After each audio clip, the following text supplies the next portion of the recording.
welcome to yet another episode of the Concealed Taco Dudes podcast, episode 75. Woohoo! This is the pre-Christmas episode, isn't it? This is the episode before Christmas. 'Twas the episode before Christmas. So Yahoo foray, Yahoo foray. Is that what we're doing? That's what you're doing. Yeah. You guys need to look on YouTube for the 12 Days After Christmas song. And while I'm choking to death here, sorry about that. But anyway, 12 Days After Christmas song on YouTube is hilarious. I have not heard of this. Yeah. That's the worst Christmas song ever, by the way. 12 Days of Christmas. It just goes on forever and it's pointless and I hate it. But Well, I'll look up your other one.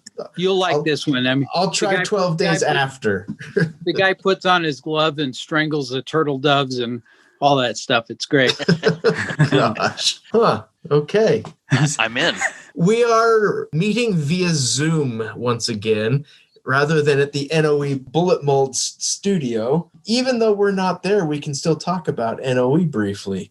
NOE Bullet Molds, the finest bullet casting molds in the universe. That was a good segue, man. Ooh, yeah. Yeah. I just picked up some stuff at NOE recently. I got Really? Oh, yeah, no, yeah, right. Al just got some Dylan stuff in, and I think it sold pretty fast, but I got one of those case feeders.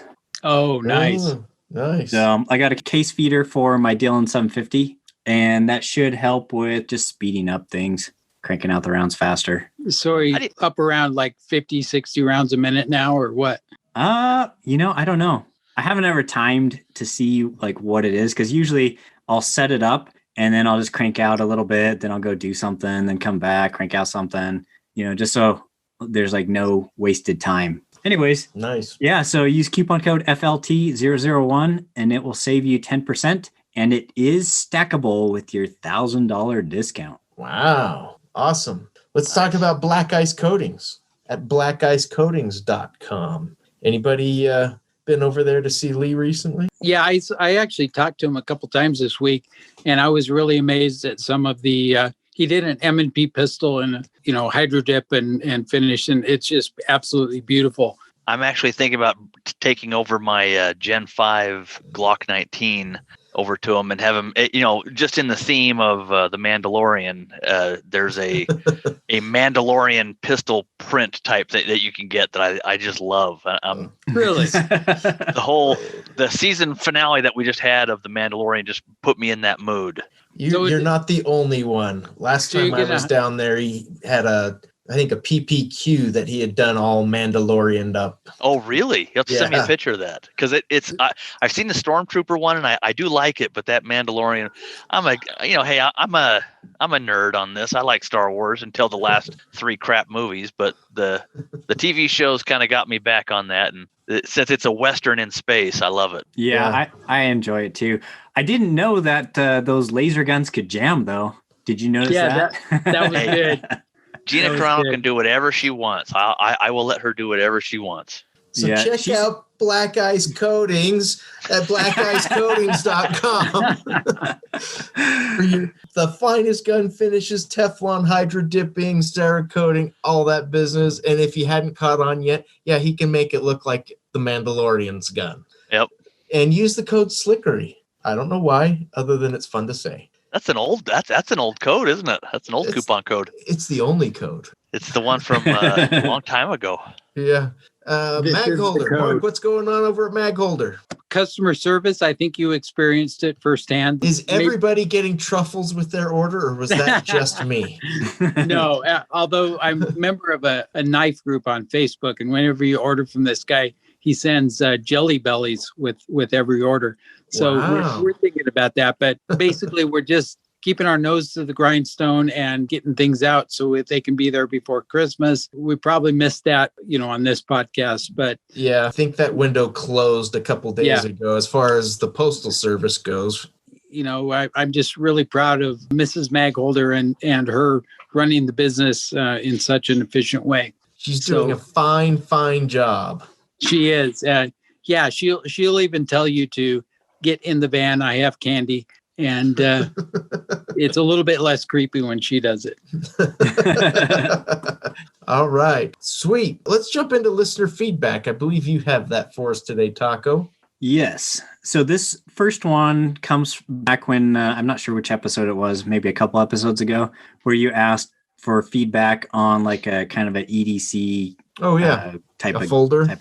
Folder. Yeah. And so MCK writes in and he says, I suggest the Victorinox Alox Farmer, not a flipper, but great knife. Huh. So have to take a look at that and see. I haven't looked at the Victorinox stuff forever. That's like the Swiss Army type stuff. I think everybody's had at least one or two of those. But, I still carry an emergency Victorinox or two.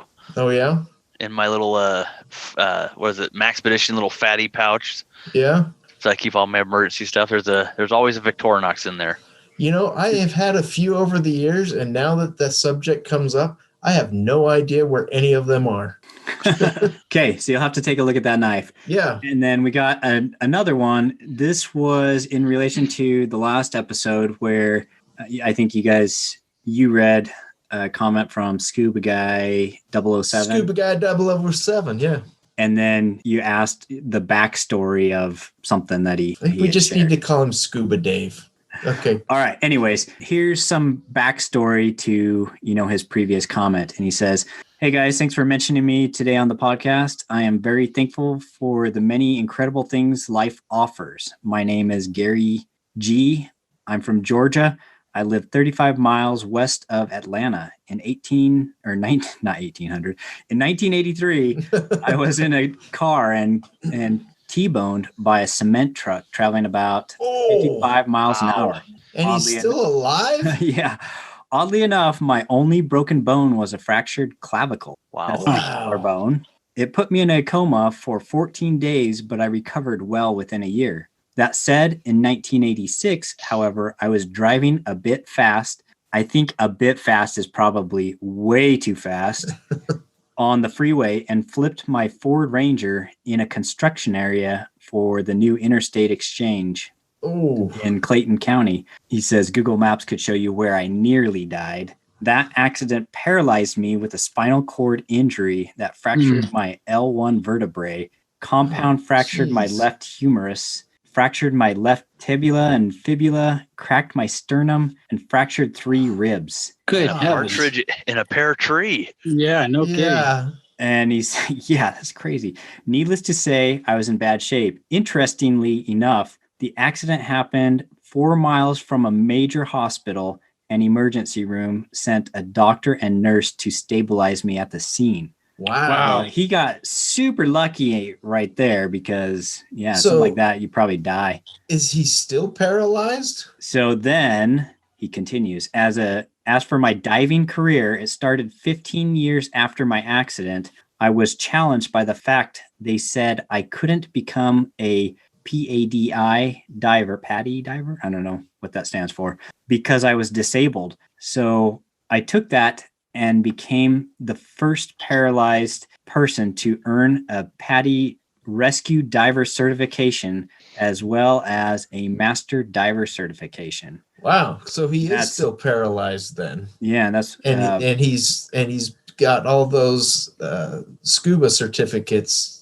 Yeah, regardless. That's why it's Scuba Guy 007. So as Paul Harvey used to say, now you know the rest of the story. Nice. So that's crazy. That's it's kind of interesting to hear the background of some of the listeners and it was really inspiring too. I mean, that seriously, is. Congratulations.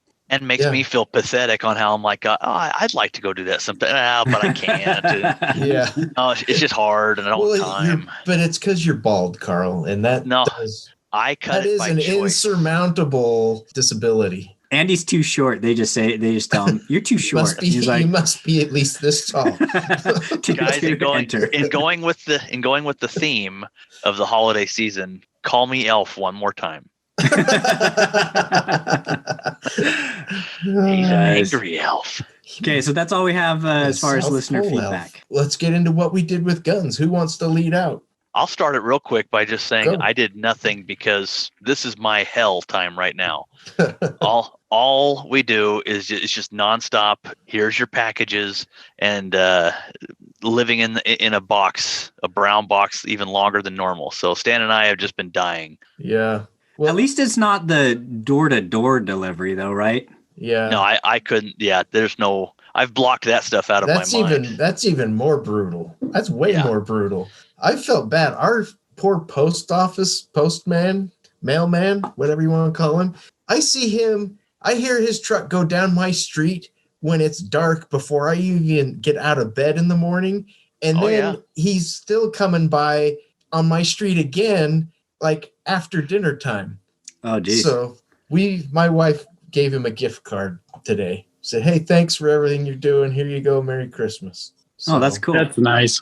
I have a buddy. I was over at his house the other day. They have a basket that sits on their front porch this time of the year, has a note in there to all the package delivery people. We appreciate what you're doing. Merry Christmas. And it says, take something. And it's got, sodas and candy bars and energy bars and stuff like that sitting on their porch for anybody delivering packages to them, which I thought was really cool. Yeah, that is cool. That is It cool. does make it nice because people don't understand during this time. You don't stop. There's no lunch. It's just go. And that's it. Yeah, where the rest of us are spending extra time with our families this time of the year. You guys don't see yours. I think I have a family, but anyways, that's all of mine. No one cares. On to the next person. Okay.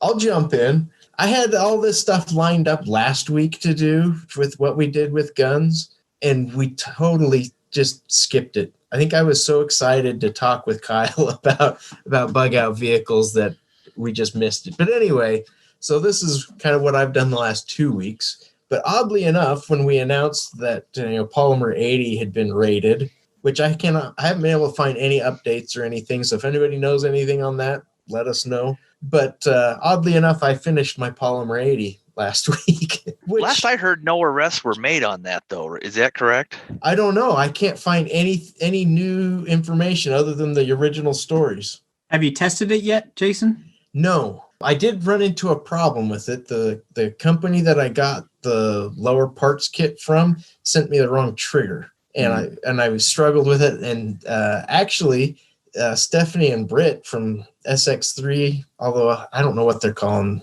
the business now, they came by to pick some holsters up, and I said, hey, you guys know these, help me out. They couldn't figure it out. Britt knows these Polymer 80s really, really well. And so I said, just take it with you, figure it out, let me know. And they ended up putting a trigger, the correct trigger in it for me, and got it up and running. But I haven't had time to go shoot it yet. So anyway, that's done. What's that, Mark? Well, that's kind of cool that you finished it last week, sort of your nose at the ATF there and doing it in public on a podcast too. So yeah. Well, want to know what's really funny about this is the way I learned about the raid is a friend of mine sent me a text and said, this is hilarious, on my Facebook feed, because I think I posted a picture of it in my center console holster that I'd built. He said, in my feed on Facebook, I have this thing saying how Polymer 80 was raided, and the very next thing is you showing me a picture of your Polymer 80. So, it's like that cartoon meme online where the ATF guys with their hat are staring over the fence, Yeah. Anyway, so I did that. I built an AR for a friend that I got some Teflon stuff from Lee over at Black Ice for that. Got that finished and to him. And I did order the deals that Olight had going on the last few weeks were just too irresistible. So I ordered some stuff from Olight, but I haven't seen that they've even shipped it yet. And it's been close to a week since I placed my order. Did you order that $300 14,000 lumen one that also is a power bank for charging your phones and stuff? No, I ordered one of their tactical lights, and it came with one of their little flashlights and then another little light. It was the way their website's set up. It's like I'm going into place to finish my order, and it's like, oh, but if you spend $10 more, you'll get this free whatever. And I'm like, oh, okay, what else can I get? Shot the air gun a little bit, but that's about it. Well, I made a big trip. I left Salt Lake City on Monday after doing a case up at university, and then went to Casper, Wyoming in a snowstorm. Nice. That was exciting. Yeah. And, Carl didn't let me know how bad I-80 and I-90 both are in a snowstorm. It's a mess. But oh, yeah. So I went there, and I had with me the thing that makes this gun oriented is that I had my lever gun since I was out touring the West. I had my 45-70 and my suppressor. So I actually did stop and shoot once north of Casper, out in the middle of nowhere near the Bighorn Mountains. And I was going to fly the bird, but it was too cold and windy. So shot a few rounds, and then circled up and over to Bozeman, and then back to Idaho Falls, and did basically a 1,500-mile loop with my gun, and shot about 10 rounds. Nice. Does the bird travel with you when you do those? She does a lot of times. Yeah. Wow. She's got her little travel box, and she absolutely loves it. Yeah. Huh. Like Henry. Henry's usually in the back of the truck. Right. Nice. Okay, Taco. So, under Jason's recommendation, I picked up these cheapo $10 knives, the plastic handle ones. Oh, the 511. It's the Mora knife. Yeah, the Mora 511. I actually ordered another one of those recently too. I swear this thing has to float. Yeah. Have you dropped it in water to see if it floats? I don't think it does, because they actually do make one with a cork handle that does float. Okay. It feels like it would float. They are super lightweight. Yeah. And they come with that little sheath, which is kind of cool. Yeah. It'll click on a belt. Yep. Probably something that would be handy if you're, maybe taking it fishing or I don't know, something like that. So here's something you need to do with it. Sharpen it? No. have you tested how sharp I have not. Thing is? I have not tested it. They are super. It's at least as sharp, if not sharper, than my Benchmade, to be totally honest.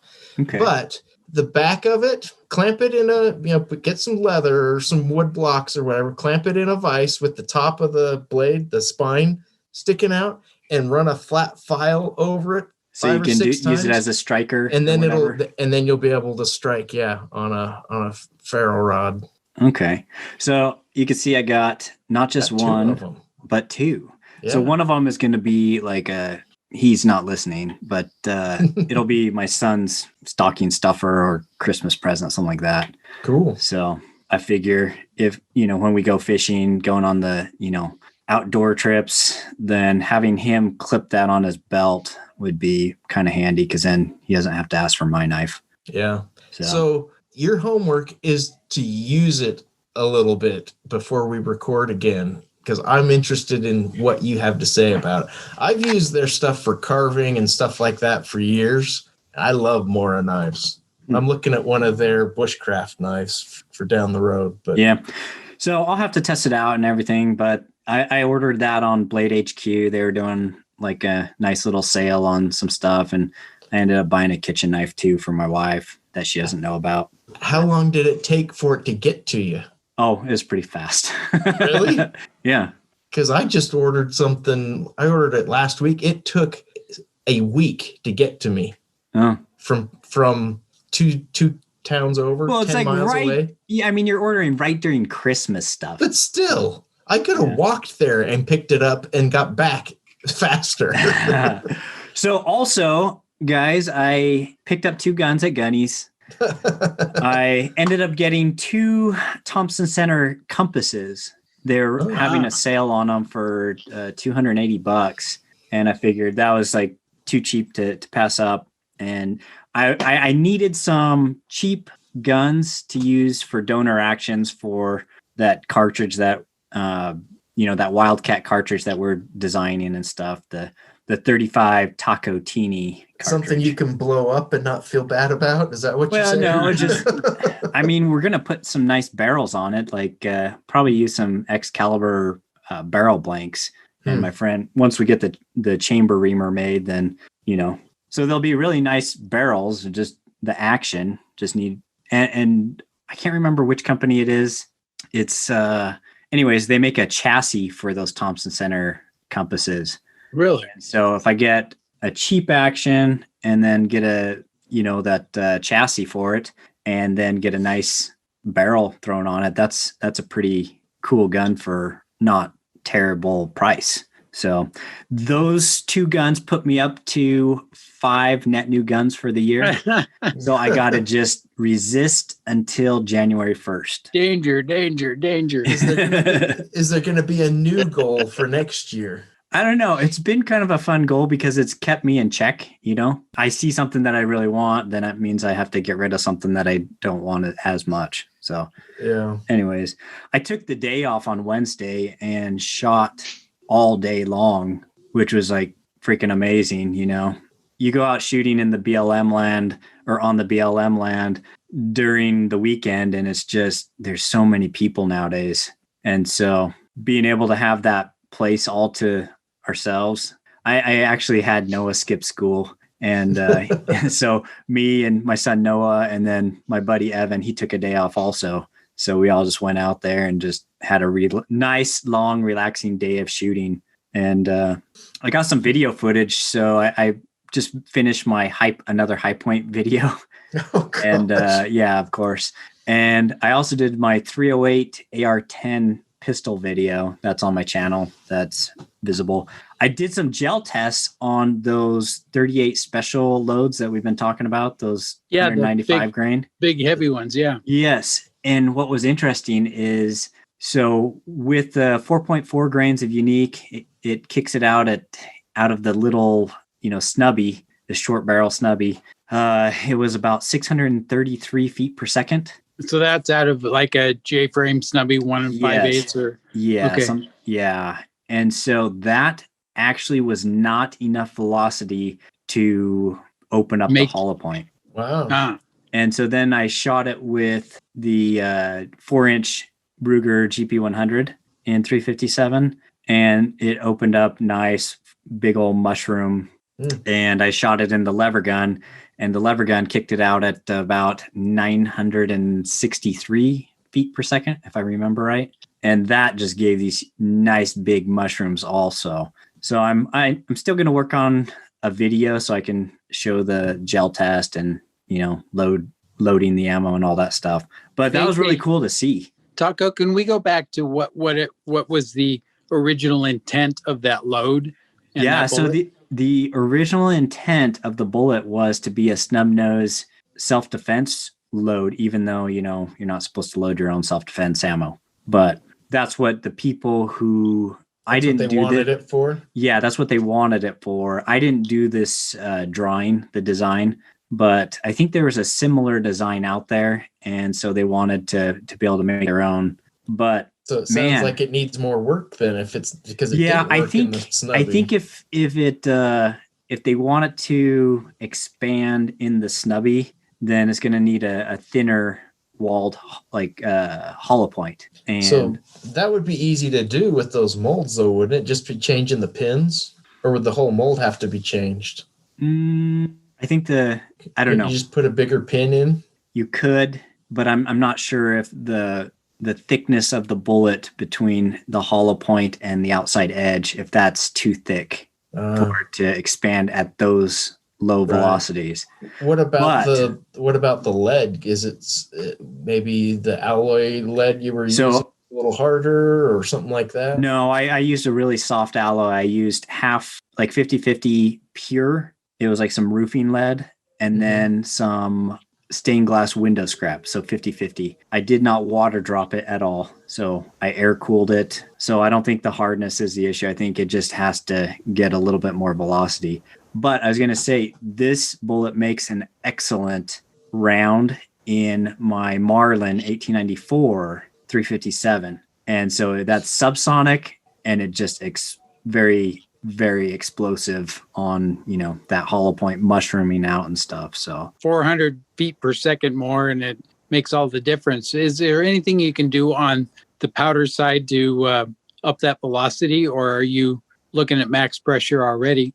Well, I could do something more like if I were to use like a faster powder to get a better burn in that short barrel. Right. And then if I max it out and, because I'm shooting it in a 357 chamber, a little bit stronger than some of the 38s out there, but I wouldn't want someone to use my same load in like an old 38 and blow it up. So maybe something like red dot or Yeah, something fast, but I just don't know. And I'm probably not going to, well, maybe I will do some tinkering, but I'm thinking, for me anyways, I wasn't going to use it in my own self-defense ammo, but in that lever gun with a silencer on it, dude, it's killer. It's just super quiet and that hollow point expands like crazy. So anyways, besides that, I was working on that a little bit more on, with my buddy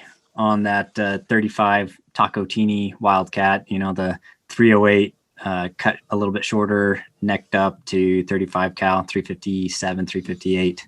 And I'm excited about that. So got the donor rifle action ready. I got to send that to him. And anyways, so yeah, that's what I did with guns and knives. Cool. Well, let's jump into the news. I believe Carl has a news story for us. I do. Actually, this is down, Stan and I were down around this area about the same time. It's in Midland, Texas. Midland police are investigating a deadly shooting that took place Friday morning. Officers responded to the 4400 block of Northcrest Drive. Everyone stop by, say hi, at around 4 a.m. According to the Midland Police Department, a 21-year-old woman had gone to her vehicle and found a man inside without her consent who was stealing her items. I like how they put without her consent. The woman shot the man. I give you my consent to steal my items. Yeah, it's like a no duh. It does say that she shot the man.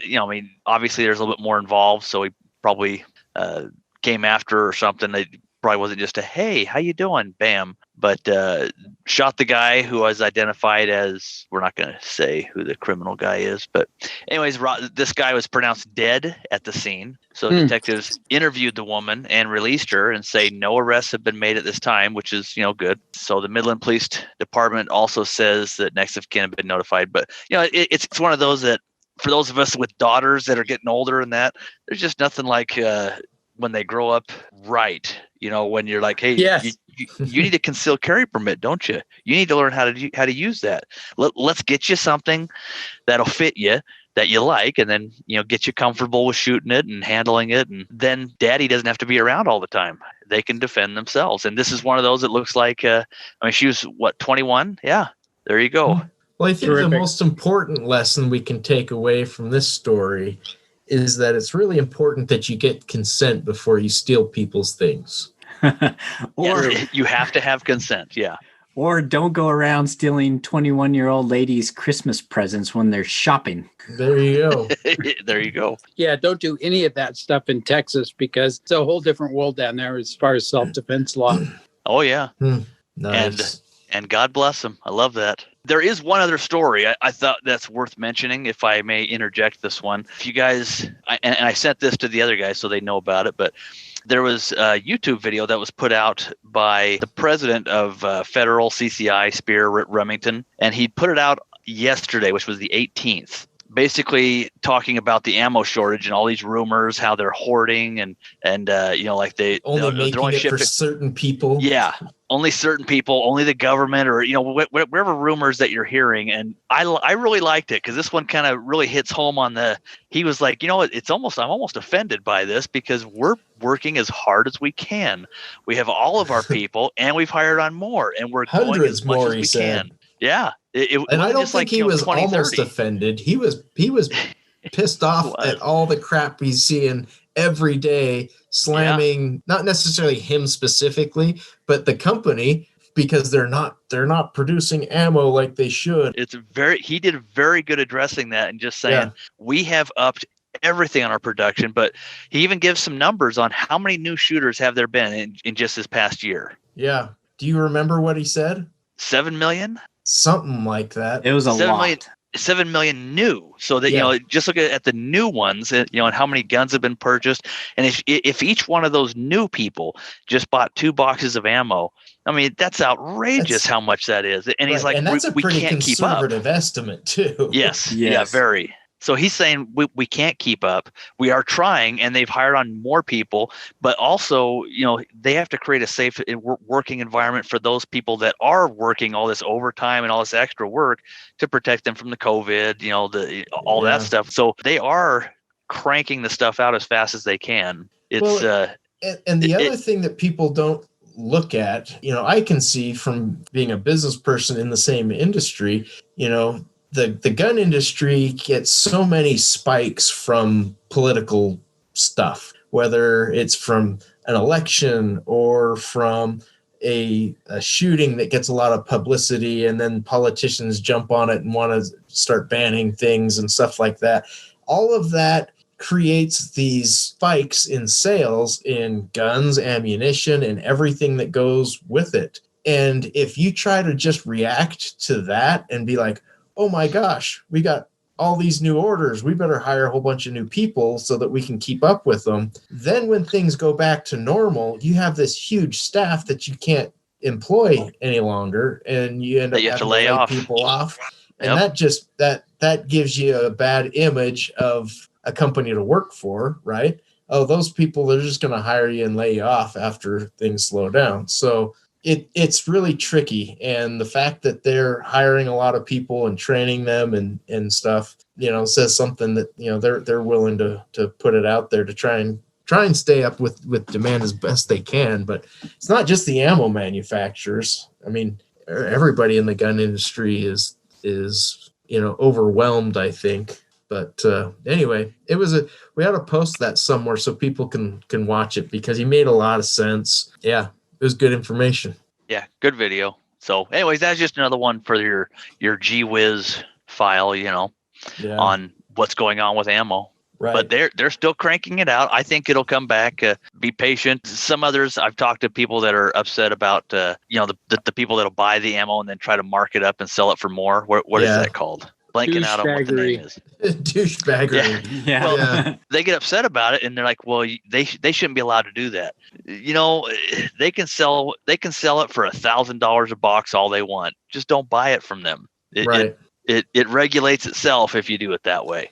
Yeah, it's a supply and demand thing, and exactly. And if you cater to those people, if you pay those prices, they're always going to be there. So, was it price gouging, I guess is what it would be. But that's where it kind of gets into it. And there's a whole subject on this, whole episodes on being prepared, and just when it does come back, just buy 1 box, put it away. If you're not even planning on going shooting once a week, go buy 1 box and then put it away. Just one of those things. So anyway. And another thing people need to take into consideration with the whole supply and demand thing, ammunition it's going to get more expensive as people buy it the way we're buying it right now, because the components, if the manufacturers can't keep the supply and demand, the price is going to go up to try and calm things down. So the prices are going to go up, but they don't have to go up. You shouldn't be paying $1 a round for 9mm, and there are people that are selling it for that much. Right. Don't buy it from them. It's an easy fix. Don't buy it.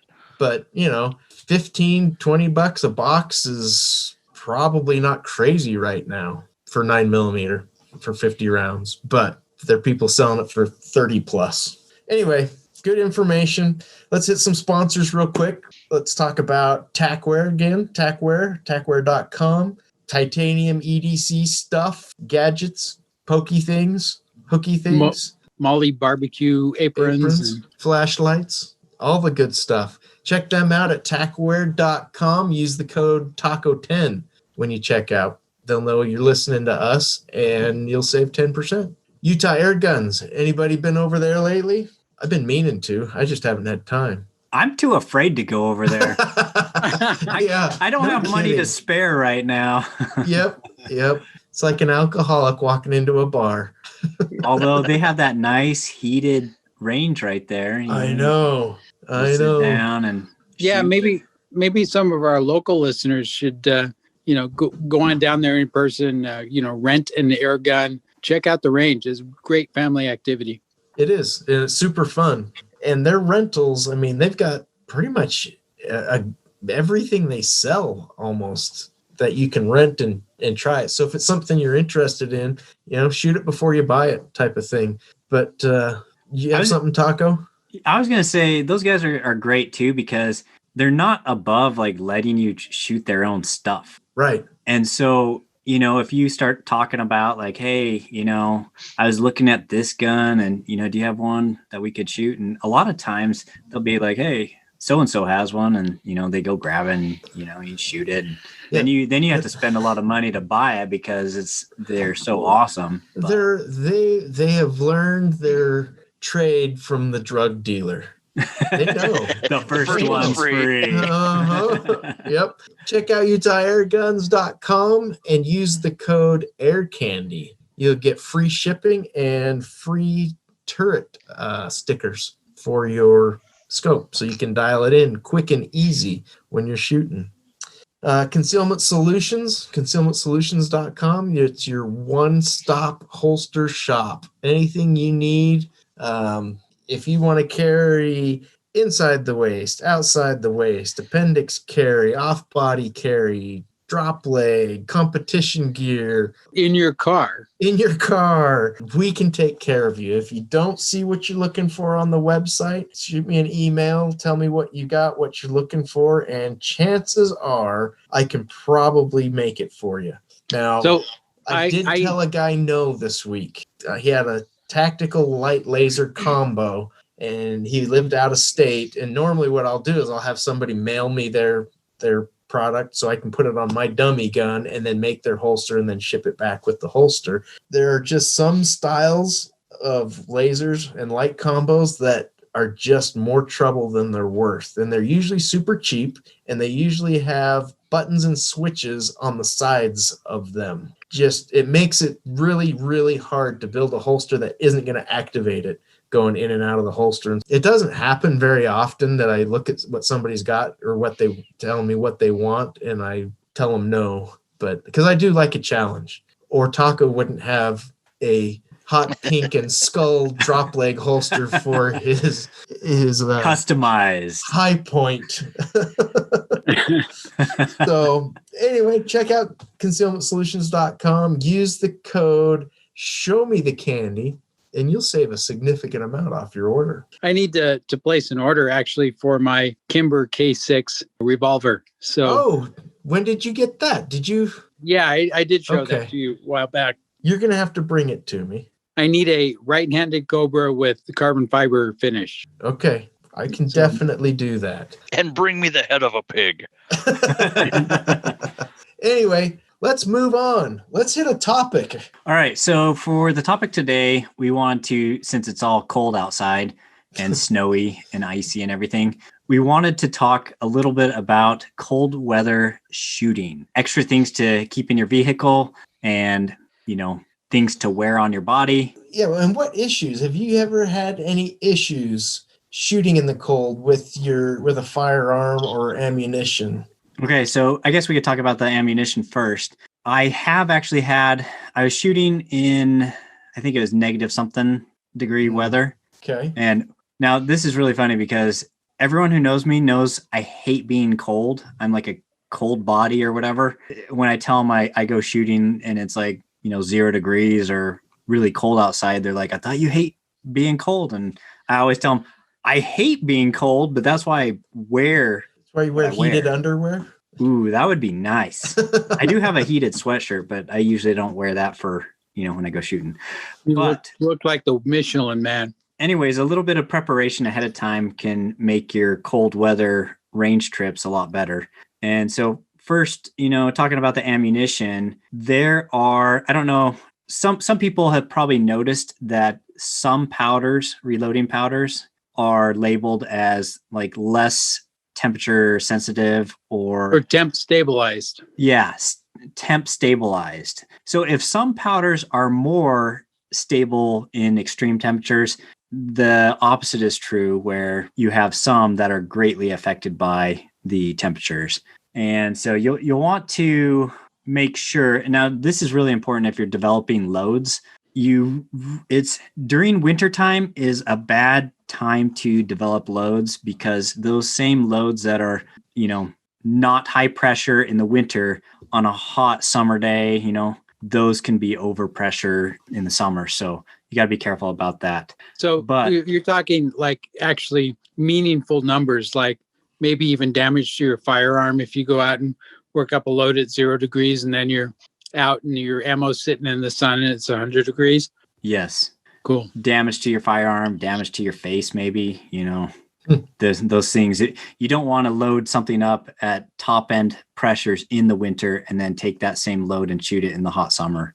But some of the powders that I've noticed that are more sensitive are the Magnum pistol powders, like the ball powders. Those are normally kind of tougher to ignite anyways. And, if you throw into the cold, when it's really cold, sometimes those have a little bit harder time igniting and burning. And it's been a while, but I had these one loads for my 500 mag where you'd pull the trigger and then there's a slight delay, and that's called a hang fire. So you'd pull the trigger, it'd hit the primer, and then there's a little delay, and then boom, it would fire.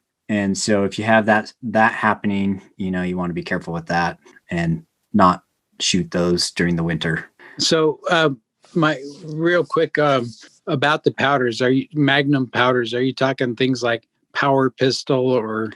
I'm talking more like, like H110, those kind of the powders that are like sand, Okay, got it. The grainy sand. But that's not saying that it can't happen with other powders too, like stick powders and stuff. But you just want to, I guess as a general rule, you can either use the more temperature stable powders or know what the powders are going to do.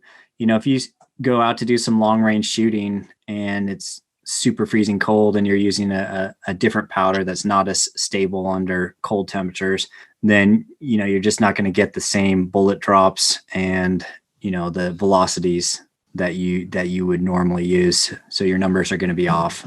Your dope will be off. So besides the actual powder itself and the ammo itself, to stay comfortable, what are some things that you guys recommend doing when shooting in the winter? Merino wool long underwear. That's what I was just going to say. If your core is warm, I can hang out there forever as long as my core is warm. And you don't need the fancy gloves or like that. Just good pair of long johns. And then those, what were those stretchy gloves that looks like for an infant child? Then you can put it on and stretches forever. Good enough. I disagree. Yeah. Yeah. It's important for any glove that you use when you're shooting that it's got some grip in the palm and in the fingers. If you're using, like a big old puffy ski glove or something like that, you're going to have issues getting your finger into the trigger, maybe an accidental discharge. You're going to have trouble gripping it and things like that. So you got to be. I kind of like careful. that. I think that's a good practice, though. Don't you think that's a good practice? If my core's warm, I'm fine. No, I'm talking practicing really when it's when it's go time, you go to those gross motor skills. When your hands are cold, it's gross motor skills. Yeah. It's a good way to practice, I think. Yeah. So does cold weather obsolete the 1911 and those with manual safeties? It makes a difference when you got that cold thumb and you're just trying to it really does. You're knuckling the thing down, Carl, I think that's really an important thing because the dexterity issues that you experience. There's people with like medical conditions that make it even worse. That dexterity can maybe lead to a situation where you're inadvertently handling the gun unsafely and not even know it. Yeah. It is kind of funny because that's something I do like to shoot in the cold is the 1911, and it is because of that. How's my thumb going to do? How am I going to do getting that safety off? Well, and I think you may need to, if you're the type of person that when you go out and shoot, you're running drills and moving and shooting and stuff like that. When it's cold out, you probably need to scale it back a little bit, slow it down a little bit, and because of all those issues, like you said, if you've been out for a little while and your hands are starting to tighten up because they're getting cold, you could have an accident pretty easily. Yeah, and you do have to exercise some common sense with that. Like, I'm not going to draw from the holster type of thing, but it is. I know Stan and I have talked about our New Year's resolution for this next year is to do more of when we go out. Is we're doing the Mag 40 qualifier. Yeah, Trying to do that. So it's not. It's going out there and just getting that.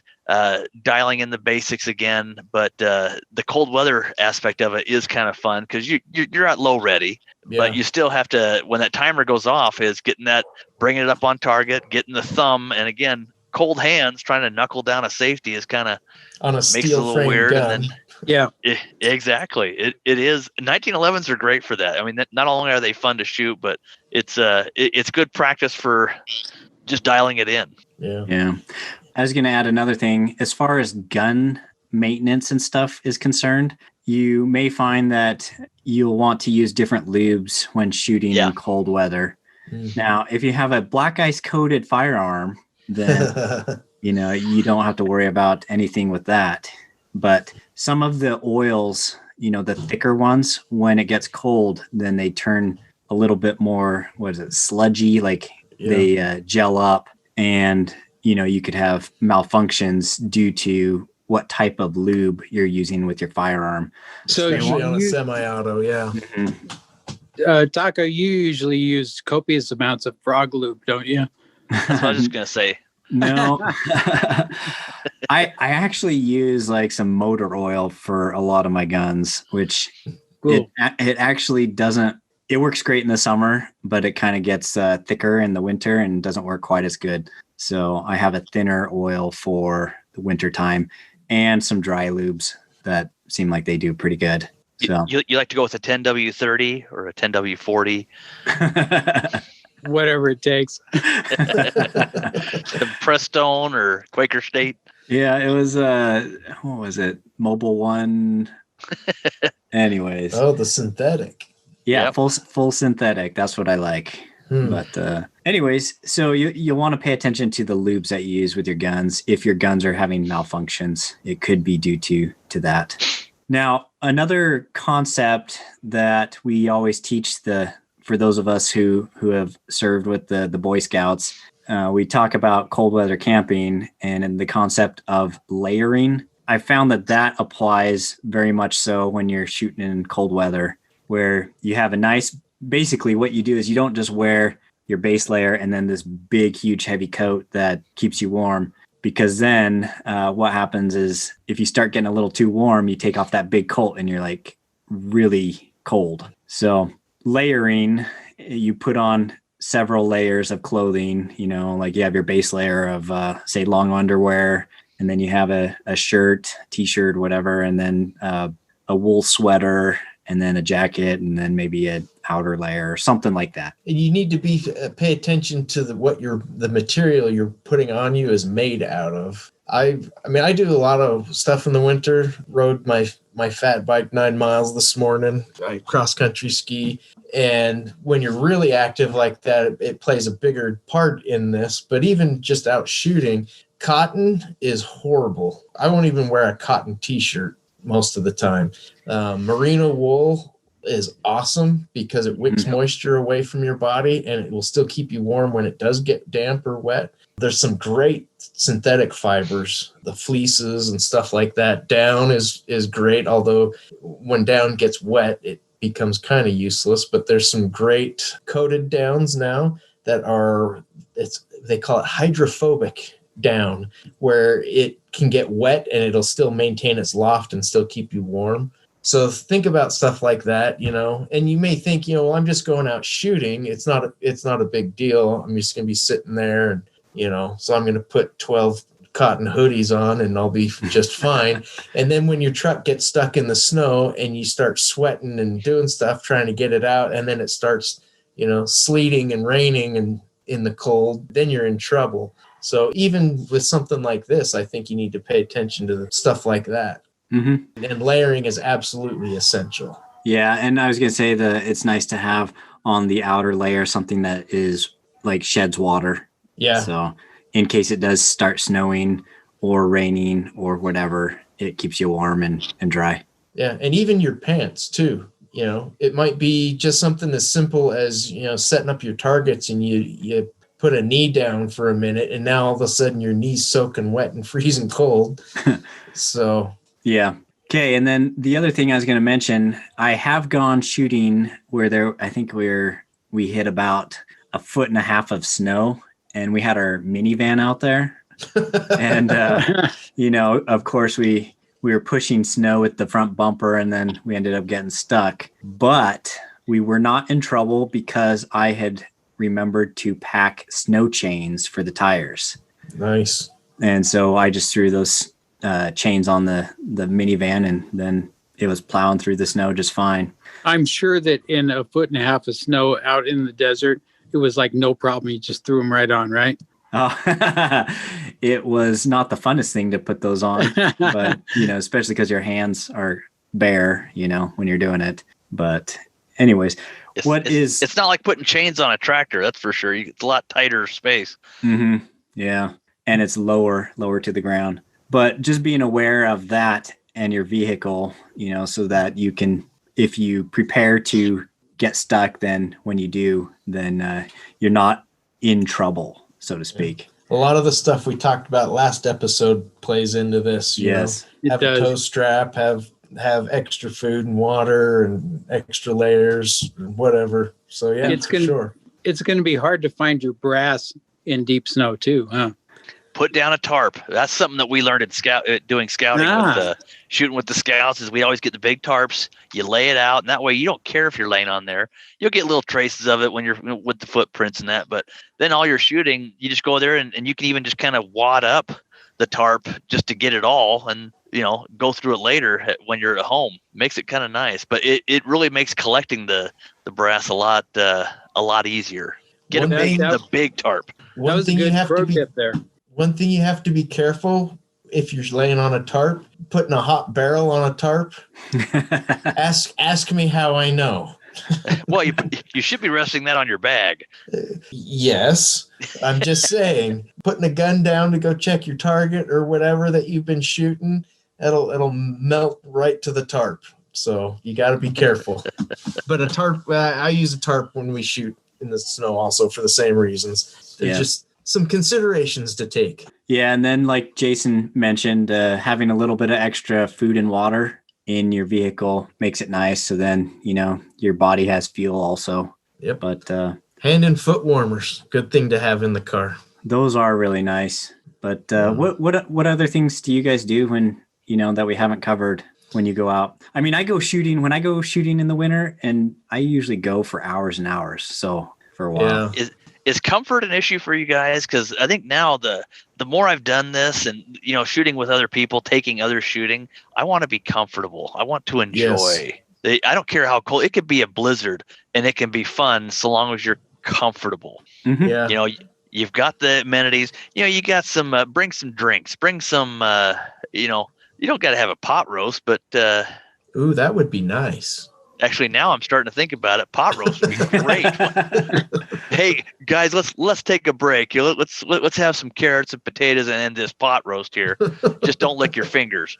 Good point. I think the thing I struggle with the most as far as comfort goes is my feet. My feet are always cold. My feet are freezing right now. My feet are always cold. So that's something that I struggle with, but I just got a new pair of hiking boots that have a lot of space in the toe box. There's enough space that I can stick one of those toe warmers on the top of my sock and still have enough room in that boot. So I'm going to try that next time I go fat biking, because that's a good idea. Cold today. If you are cold, some of the issues are, can you sense temperatures and textures and things like that?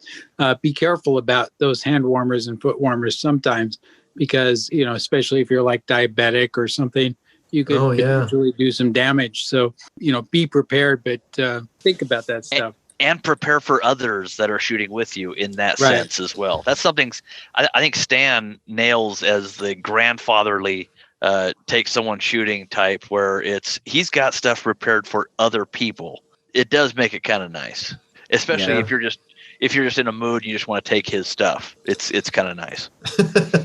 Yeah. Well, it only takes one person to be uncomfortable to kind of dampen the experience for everybody. Yeah. Yeah. When are we going home? I don't feel good. Shut up. But yeah, I was going to say, if everybody's comfortable, it seems like everybody has a good time because shooting is inherently fun. And so as long as you're comfortable doing it, then it's a fun activity. Yep, for sure. And there's no reason to not be out shooting this time of the year. True. Well, no, there Except is. if you Don't can't go. find ammo. Don't go out there. Stay home, everybody. We don't want it crowded. Yeah, no kidding. Nice. Well, should we wrap things up? Or I think we covered that pretty well. Yeah, let us send us an email of feedback, concealedtacodudes@gmail.com, and let us know what you guys do to prepare for extreme weathers. Whether if you're in Arizona, maybe it doesn't get cold at all. So, oh no, it's cold. We were Stan and I were just down in Texas, east of just on our way towards Dallas. It was 17 degrees. It gets cold too. Huh.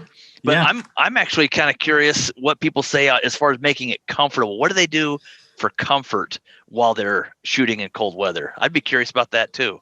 Yeah. Feedback is always welcome. We like to know what you guys think and what you guys do regarding the subjects that we talk about, because it helps us be more informed as well. Okay. And if it's negative stuff, send it to Stan.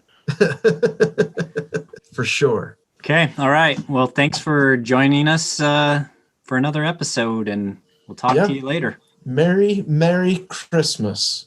Yes, Merry indeed. Christmas. You're going to take some planning for next week's episode. And have a happy new year. Yep.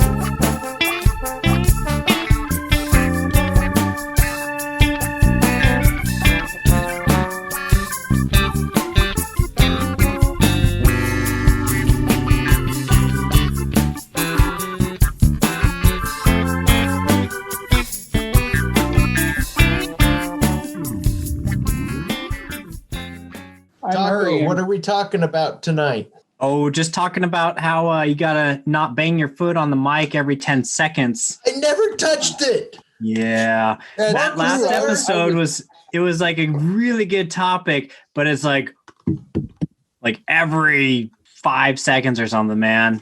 I don't know what it was other than sliding my foot tapping on the your carpet. feet. No, yeah. It was I was sliding it. That carpet is loose. And I think that's what it was, because I was moving that with my foot. I'm sorry, I can't sit still. Let's blame Stan. No, Stan isn't even as bad as Jason was last time.